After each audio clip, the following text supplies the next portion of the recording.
Hello दोस्तों। आज elements of crime से रिलेटेड दो केस लॉस के बारे में जानते हैं। पहला केस लॉ है state of MP versus Narayan Singh.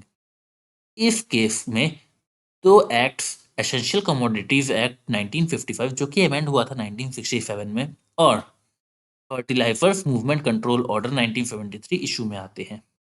इस केस में जो फैक्ट्स है उसमें जो रेस्पोंडेंट्स हैं वो लॉरी ड्राइवर्स, क्लीनर्स और कूली होते हैं जो कि एक फर्टिलाइजर बैग ले जा रहे होते हैं ट्रक में इंदौर से महाराष्ट्र। उनको महाराष्ट्र बॉर्डर के पास सेल्स टैक्स बैरियर पे इंटरसेप्ट कर लिया जाता है और उनके जो डॉक्यूमेंट्स हैं वो सीज कर लिए जाते हैं जो कि होते इनवॉइसेस और दूसरे रिकॉर्ड्स। बट उनके पास फर्टिलाइजर्स मूवमेंट कंट्रोल ऑर्डर 1973 के अंतर्गत परमिट्स नहीं अवेलेबल होते हैं, तो उनको फर्टिलाइजर्स मूवमेंट कंट्रोल ऑर्डर 1973 के अंदर प्रोसिक्यूट किया जाता है। इस केस में सेक्शन 3 को सेक्शन 7 के साथ रीड किया जाता है एसेंशियल कमोडिटीज एक्ट 1955 के, जो कि रिलेटेड था वो फर्टिलाइजर्स को एक्सपोर्ट करने के लिए। जहां इस केस में ये मध्य प्रदेश से महाराष्ट्र एक्सपोर्ट कर रहे थे बिना किसी वैलिड परमिट के। उनको सेक्शन 511 के अंतर्गत चार्ज किया जाता है।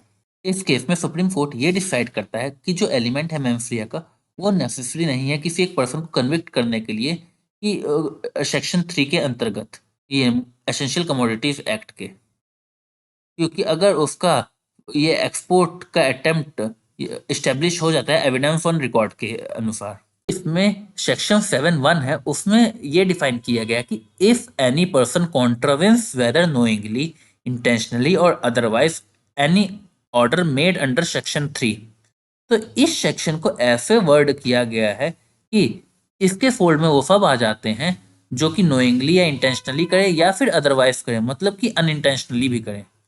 दूसरा पॉइंट था अटेम्प्ट का। जो केस था वो अटेम्प्ट के ऊपर बेस्ड था, क्योंकि यहाँ जो भी किया गया था वो बियॉन्ड प्रिपरेशन था। तीसरा पॉइंट था only conviction but not punishment, मतलब यहाँ केवल कन्विक्ट किया गया था लेकिन पनिश नहीं किया गया था। सुप्रीम कोर्ट ने जो ऑर्डर था एक्विटल का ट्रायल कोर्ट और हाई कोर्ट द्वारा एक्यूज को, उसको साइड कर दिया और उनको कन्विक्ट किया था, लेकिन उनको पनिशमेंट नहीं दी गई थी।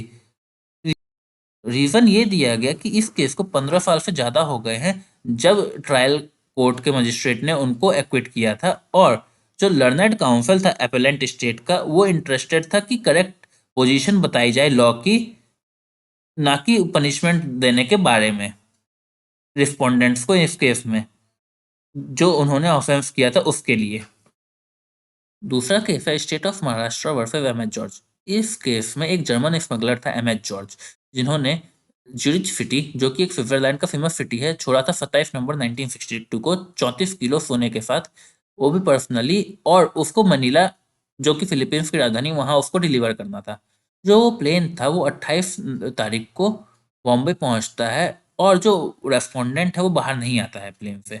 जो कस्टम अथॉरिटीज थे उन्होंने मैनिफेस्ट को चेक किया और उसमें कहीं गोल्ड कंफाइंड नहीं था पैसेंजर के पास, और बिना किसी एंट्री के जब वो प्लेन सर्च करते हैं तो रेस्पोंडेंट के पास गोल्ड मिलता है, और उस रेस्पोंडेंट को वो सेक्शन 8 सब क्लॉज 1 और सेक्शन 23 सब क्लॉज 1 के अंतर्गत चार्ज करते हैं फॉरेन एक्सचेंज रेगुलेशन एक्ट 1947 के अंतर्गत, जो कि पढ़ा गया था 8 नवंबर 1962 के नोटिफिकेशन के साथ, जो कि रिजर्व बैंक द्वारा दिया गया था गैजेट ऑफ इंडिया के अंदर 24 नवंबर को।